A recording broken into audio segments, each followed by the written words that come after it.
to end a streak in that manner, when you walk away, is it, a huge sigh of relief? Yeah.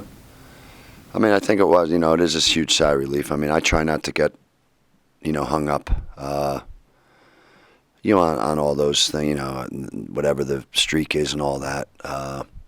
But, I know for those guys in the locker room, how much it means, So I went in there and I was just like, we haven't had this feeling actually in the whole month of February, right? So I said, I said we can flip the page today because the calendar turned. I said that before the game, and it is about that this time of the year. Knowing that it doesn't really matter. You have to have used all the other things that happened this season to give you the experience that you need to know that you got to be playing well in March and what makes you play well. So it's just good for our team to be able to go and play in sort of a, just a possession-to-possession sort of gut-wrenching game where maybe we're not playing that well offensively. But we knew that, and we talked about it before the, shoot-around practice yesterday, our defense has to win us this game. We have to guard these, and I said today it's shoot-around, and it's every possession.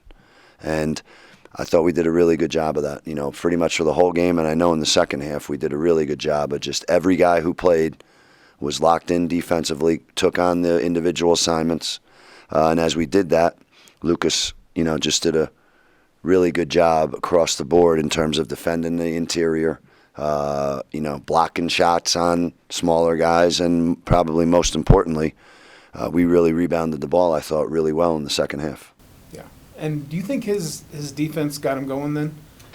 Well, I mean, I kept saying in every timeout huddle, okay, we just got to keep guarding. We got to keep doing what we're doing. We've talked about it because our offense will break through at some point, and that's what you got to learn, because what it's going to be in March when you go to a tournament. It's every possession for every team, and, I just thought, it broke. I don't know if it ever broke for us, our offense, but, our defense did enough to have our offense do enough. And, Ethan came back in the game and, as he might not have been playing that great, he came back in the game when he did. He finished a three-point play, put it in and made his foul, threw a beautiful pass to Lucas, to open things up. I think he threw it off the glass on purpose because he knew Luke was rolling and the big guy came over. And so I thought he did some things there where, gave us some easy baskets.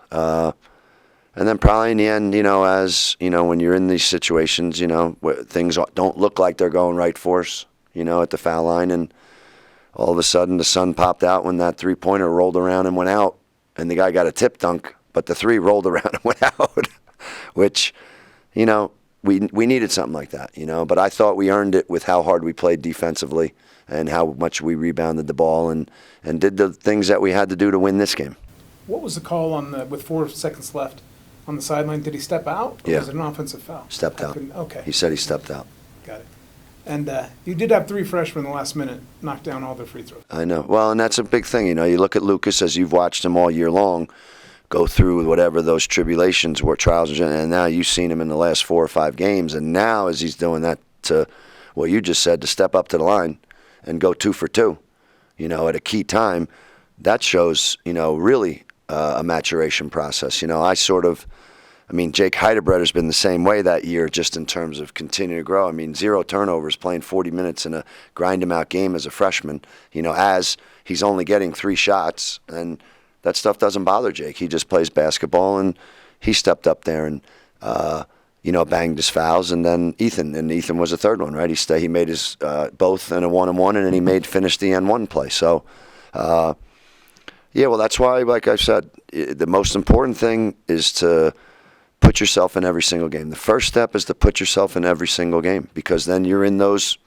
situations, and they're tense and they're hard. And over time, you do it over and over again. You learn, well, no, that's just playing basketball at this level, and that's what you got to do. And you get really comfortable with it, And I'm glad we were able to do what we did today, because Saturday we went down there and by and large we did what we did today, but we didn't figure out what you just said, how to finish it off. And today we did the same thing, and we finished it off. So I think that's the best preparation to sort of get ready to, as we head to Vegas for the conference tournament.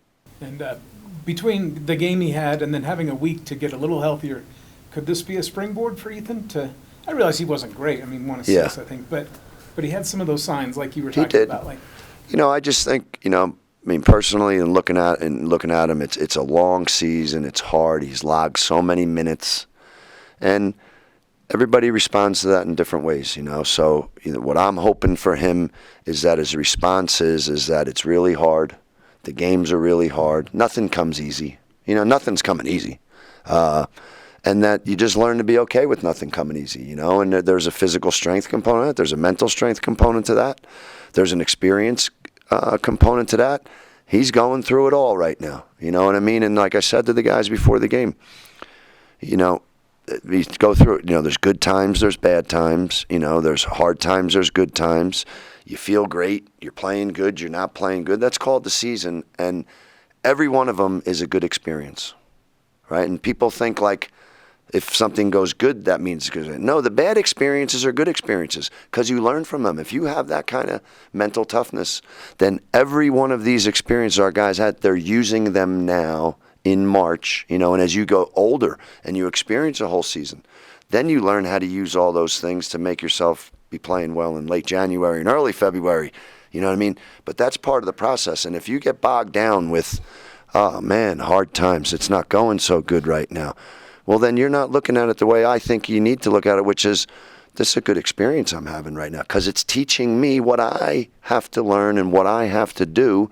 Because when you get to March in college basketball, that's what you got to do, and every team's going to be doing it, not just the best teams in every league. You go to any league and you go to that first round game, every game is like that. So, is there a maturity to that? Is there yeah. But that's what this process is, and I'm just hopeful that he can, look inside at himself and look at the whole picture and look at the body of work that he's had to know, okay, I'm going to get better from this. I'm going to learn from this. And like you said, and if you do, you can do it in 1 week's time. It's possible. So, and I know he has it in him, but there's that whole component of, okay, gotta dig down and, that's why I said I thought it was important that I put him back in there, and he did things to help us win the game, which is obviously extremely important. what was the key to getting you going? I don't know for sure. Obviously a little bit of slow start in the first half, but yeah, just keep working on defense is the biggest thing for me. Just as soon as I can get my defense going, my offense usually follows. So yeah, just don't give up, I guess. And going to the line, because I remember the CSU game. Yeah. You struggled from line. Yep. Did you feel like you kind of exercised those demons tonight, especially with 48 seconds left, you hit them both. Mm-hmm. And what were you from the line total? 4 or 5 or something? Yeah, 4 or 5. A good night. Did that feel important to you? Definitely felt good. Like, I don't know, the whole season I've somewhat been thinking back to that because obviously it was pretty poor from the line and just trying to get better, just making sure that I'm calm in that scenario. There's not really a way to replicate that scenario, so it's in-game is really the only time to practice. And so, yeah, just focus up and get it done. How important do you think it's going to be now to have a win, get that streak behind you going into the tournament? Definitely good. Obviously, Wyoming and New Mexico were close games that we just couldn't quite grind out, and finally we grinded this one out. So you can kind of see that progression, and definitely going to be very big going into the tournament. Going to be playing against great competition and probably going to end up in a game like that. So now we have that experience of what it takes to pull out the win. And it seemed kind of telling, in a close game on senior day, it was 3 freshmen who had both your free throws in the final minute. All 3 of you went up there and did it. Like, almost kind of a transition period now. And it's like, okay, it's your team now. Do you feel that coming, like that you guys, especially going to the tournament, Yeah. playing all year, is it kind of becoming your team? I think it will after the tournament, but yeah, for now, while we're going into the tournament, like we really need AJ. That's kind of the center of our team, our leader, so we need to follow him. So. How cool was it to send out those guys with a win?